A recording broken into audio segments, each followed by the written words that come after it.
وأشهد أن محمدا عبده ورسوله أما بعد. Hadirin wal hadirat rahimakumullah.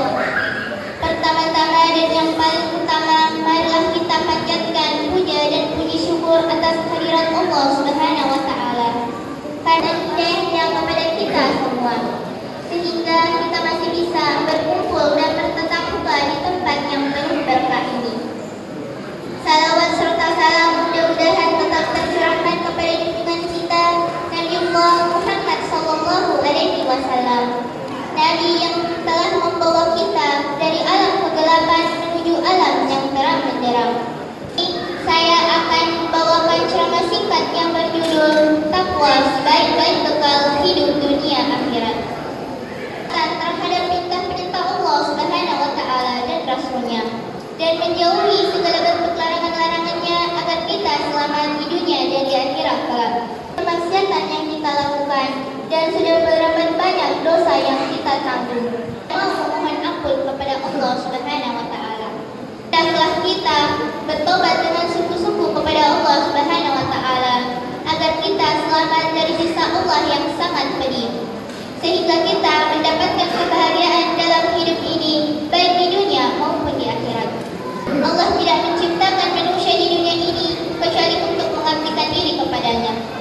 Apalah arti hidup ini jika kita tidak mengabdikan diri kepada Allah Subhanahu wa taala? Tentu tidak berarti sama sekali.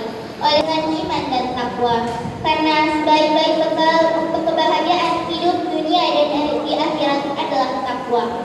Sebagaimana firman Allah Subhanahu wa taala dalam Quran surah Al-Baqarah ayat 197 yang berbunyi, A'udzu billahi minasy syaithanir rajim. Bismillahirrahmanirrahim. Wa tazawwadu fa inna khairaz zadit taqwa. Artinya, berbekallah, sesungguhnya sebaik-baik bekal adalah takwa. Hadirin wal hadirat rahimakumullah. Kenapa takwa menjadi bekal untuk akhirat? Karena orang yang bertakwa selalu berperilaku baik dan beramal soleh yang berguna dan bermanfaat bagi dirinya sendiri juga orang lain, dan selalu menjauhkan dirinya dari perbuatan-perbuatan yang membahayakan dirinya juga orang lain. Ini semua adalah pengaruh dari takwa kepada Allah Subhanahu wa taala.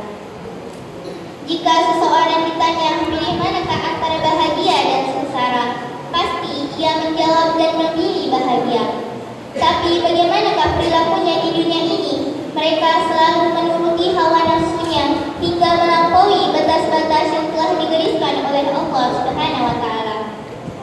Kesimpulannya, jika kita ingin menjadi orang yang beruntung, hendaklah kita bertakwa kepada Allah Subhanahu wa taala. Karena dengan takwa kita akan menjadi orang yang selalu beramal yang diridhoi oleh Allah Subhanahu wa taala. Semoga Allah Subhanahu wa taala memberikan petunjuknya kepada kita semua pada jalan yang lurus, sehingga kita mendapatkan kebahagiaan dalam hidup ini dan mendapatkan derajat yang tinggi di akhirat nanti.